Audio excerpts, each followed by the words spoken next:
Alam mo ba, yung katawan natin ay parang isang makina.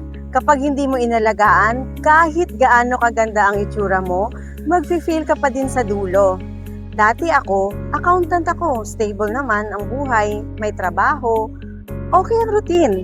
Pero behind that, ramdam ko na hindi ako 100% okay. Laging pagod, minsan walang energy, and hindi ko rin masyadong naaalagaan ang sarili ko hanggang sa natutunan ko na hindi sapat na busy ka lang sa work. Kailangan inaalagaan mo din ang makina mo.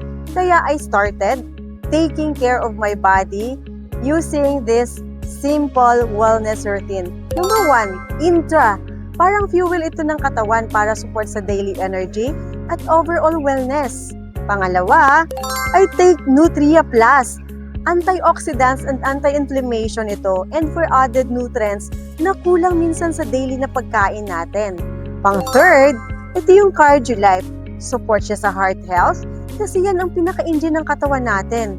And of course, FiberLife para sa healthy digestion at linis ng system natin. Alam mo, doon ka na-realize, hindi kailangang maghintay, magkasakit bago alagaan ang katawan natin. Mas okay yung inaalagaan mo siya habang maaga pa. So, ngayon, ang goal ko is simple. To take care of my body like a machine that I want to last long, strong, and healthy for my family. If you feel the same, maybe it's time for you to start caring for yourself.